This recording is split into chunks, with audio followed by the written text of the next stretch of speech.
persistance de l'influence de ces divisions, malgré les vagues de modernisation et de mondialisation. Euh, Walid Racheb, oui. Alors, comment est-ce qu'on peut expliquer qu'on persiste toujours, euh, malgré l'influence des divisions, malgré les vagues de modernisation et de mondialisation? Alors, pourquoi? Pourquoi est-ce que ça persiste, ces divisions-là? Je suis entièrement d'accord avec ce que proposait le professeur Maurice tout à l'heure quand il a dit que la faiblesse des bourgeoisies nationales dans le monde arabe fait que l'idée de nation n'est pas nécessairement la plus forte.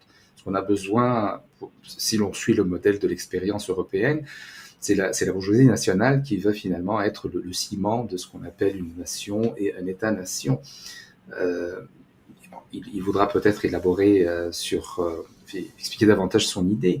Moi, je reviendrai à ce que je viens de dire, c'est-à-dire que l'idée d'une État-nation cohérente, c'est une idée relativement récente dans l'histoire de l'humanité, et donc elle est encore plus récente dans le monde arabe, mais cela ne veut pas dire que les sociétés ne fonctionnent pas nécessairement de façon plus ou moins efficace. J'ai dit que l'Égypte s'est constituée comme État moderne depuis 200 ans, donc à peu près au même moment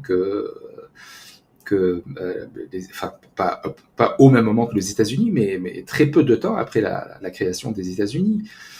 Il y a aussi des États que l'on peut appeler États-nations ou pas, mais enfin, il y a des États dans le monde arabe, par exemple dans le Golfe, dans la région du Golfe arabe, il y a des États qui sont bientôt vieux de 100 ans, comme l'Arabie saoudite. On peut débattre si c'est la démocratie la plus florissante ou non, on peut débattre si c'est vraiment une État-nation ou non, puisque le pays même est nommé après un clan dans une tribu. Mais la vérité est que c'est un État qui a pu perdurer pendant 100 ans. C'est un État qui a été refondé plusieurs fois avant cette dernière fondation à la fin des années 30, fin des années 20, début des années 30 du XXe siècle. Et c'est un État qui fonctionne, qui a une présence au sein du monde arabe, au sein de la région, dans le monde de l'islam, et une certaine influence en Occident. On peut spéculer sur la viabilité. Dans 100 ans, est-ce que tel État ou tel autre État sera là ou jouira de la même force, de la même puissance?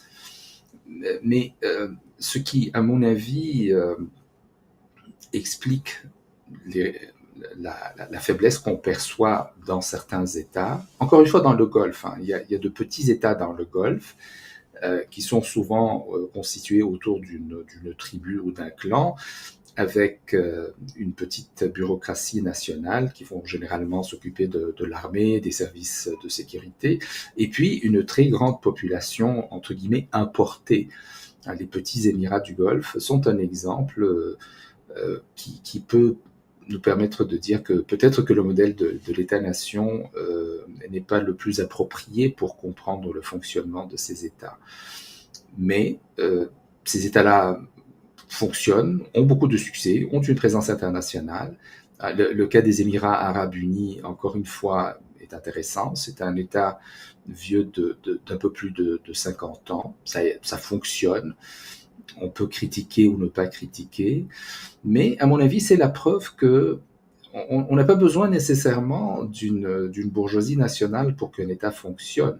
On peut se demander si l'État peut continuer de fonctionner si la bourgeoisie ou les classes au pouvoir ne sont plus aussi fortes.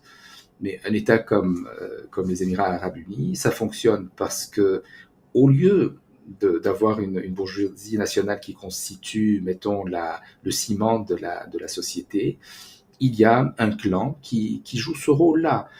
Et ce qui est important, à mon avis, ce n'est pas simplement la présence d'une bourgeoisie, mais c'est l'importance d'une bourgeoisie qui a les moyens financiers, économiques, mais aussi culturels de maintenir le fonctionnement de la société. Il me semble que l'exemple des Émirats arabes unis répond à ce critère, puisque les gens sont très bien éduqués aux Émirats arabes unis. Ils ont fait preuve d'une très grande efficacité dans bien des domaines que l'on peut penser être des critères pour juger le degré de sophistication moderne.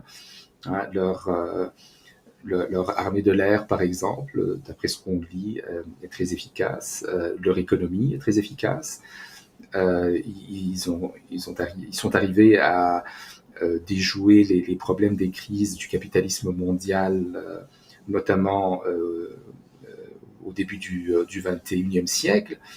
Donc, ils représentent un modèle de succès, même si on peut être d'accord ou pas d'accord avec leur politique, notamment leur politique régionale. Mais en termes de viabilité, ils ont assez de fonds investis à la fois dans l'éducation et dans l'économie. Ils ont une présence régionale et même internationale assez forte, mais au lieu d'une bourgeoisie qui va mettre tout ça en place et créer une certaine harmonie dans la société, il y a un clan dans le sens bien large du terme, qui joue ce rôle.